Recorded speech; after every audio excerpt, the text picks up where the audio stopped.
just focus on what I can do, man. Just train hard and just get ready and take guys out. Go! 30 seconds. 2 minutes, guys. Man, Mitch is, look at this, man. Like, Mitch is sharp, bro. Always excited for main event Mitch, baby. I'm calling him overhand Mitch, man. It's gonna be another knockout overhand. Getting that 4th finish in a row in a couple weeks is, I really think, going to make a big difference in the trajectory of his career. I shouldn't be on the regional scene. You know, people are gonna keep getting hurt. You know, and it's only gonna get worse every single time I get in there. Because I'm only getting better, so they'll see.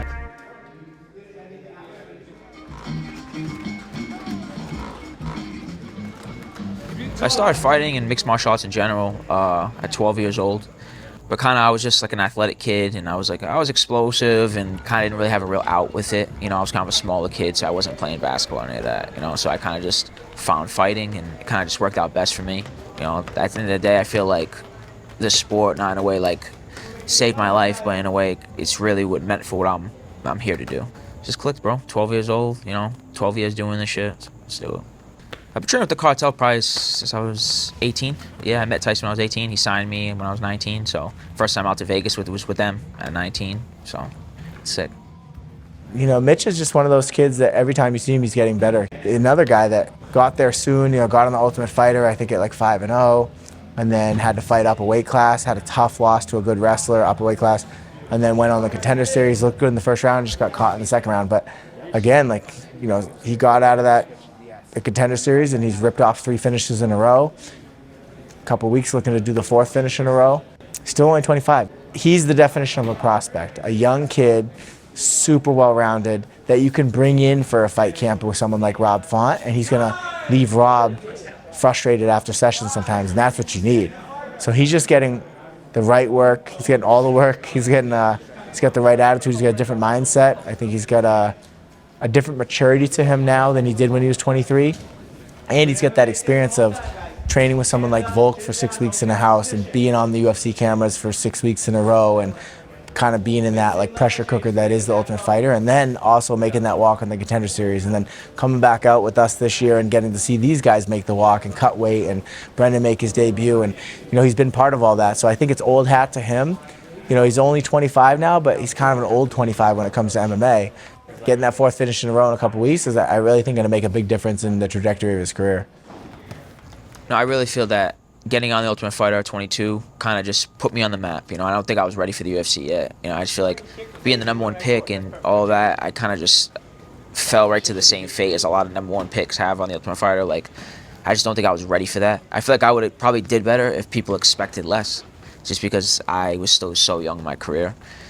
But, you know, it's a learning lesson. I'm blessed that I worked with Volk, and he was my guy, and he was, you know, my coach. So, you know, pound for pound #1, I picked up so much, and I completely changed night and day as a fighter in that time. You know, then regardless of the Contender Series and stepping up on short notice and doing things that I needed to do at that stage, you know, there's a lot of things that go on behind the scenes, you know. So I learned a lot at that level, though.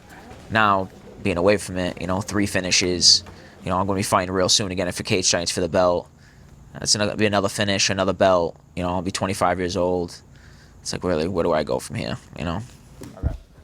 He's sharp, he's dedicated. He was in Vegas with us for 2 weeks, training, getting into work. He also has been driving about, say, what Fall River's an hour and a half, maybe 2 hours to come get work over here with us. So he's dedicated. He's putting the miles in, he's putting the work in, and it's just a matter of time for it's his time to get back to the UFC. But he's definitely taking over that Cage Titans cage. Mitch is looking great, man. He's always working hard. He's one of those guys. He lives in the gym just like all of us, and he's got a big one. This is that next step for him. He gets through this kid, and I think he's in a real good spot. I understand that I messed up. I had my Ultimate Fighter experience, then I got a short notice Contender Series fight. A lot of shit was out of my control, you know. So I'm not gonna hang my head too low about that. You know, I went through it. It's been, you know, a couple of years now, and now I'm back.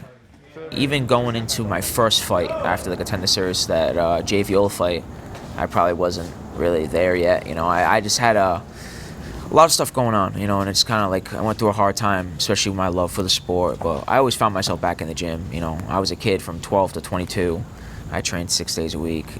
Anybody who knows me, that's the 100% truth. Never for a decade. And I just think after both those setbacks, I was just a little burnt out, and I'm still in the gym, but just not how I used to be, and then kind of just going through things and learning and growing and realizing that the sport really is who I am, and it's going to give me what I want in my life, and I know I belong there. I made mistakes I had to learn and grow from. So now you're seeing people getting put out cold, and that's a product of that. I'm a completely different guy now. I'm ready for the UFC. Everybody knows I'm ready for the UFC, and I just don't even like to even say shit anymore. Like I'm not that even active on social media anymore. Like I put my shit, my training stuff, whatever. I don't care. Like I'll put these guys out, and I'm gonna get signed. I know that's what's gonna happen. I don't focus on any other shit. Time, new fighter! Yeah, Mitch is, man, I'm bummed that he's not already in the UFC, but that's how it works. Sometimes divisions get, locked up and busy, and I just think that how much he's improved, and watching him in camp with Rob, and Rob used to kind of have to go easy on him. I remember, but a year ago, we couldn't bring Mitch into camp for Rob because Rob's he's too small. But then this camp, it was he came in and he worked, and he was able to give Rob the look that Rob needed to fight someone like Figgy. So to watch his improvement, watch his maturity, and just the amount of physical and mental growth he's done over the last 7 years that I've been working with him, specifically over probably the last year and a half, it's been pretty impressive. Feeling good, bro. Just ready to go, ready to fight. It's been a long 8 months now, so I just want to fight, dude. I'm fucking training hard. When you train like this, obviously you should always be in camp and always be in the gym, but it's a different intensity, and you want to go out there and show people, show your friends, your family, the improvements and all the hard work. So I just want to fight. Showing people that I belong in the UFC. I think that's going out there fight by fight. Really just improve and focus on what I can control. But obviously I'm hungry for that spot. I believe. I'm not saying you deserve anything. There's a lot of guys who deserve to be in the UFC that aren't in the UFC. But I just feel like my patience and my faith, my faith in God, my faith, in my. I feel like my purpose, just staying in the gym. The hardest part is just staying in the gym and training at that intensity. I feel like that's just the biggest thing I've kind of grown, is just really, taking it day by day, maturing, not focusing on things I can't control, and just go out there, take guys out. And I know the call is coming. I just focus on January 27th, man. I just want to get in there.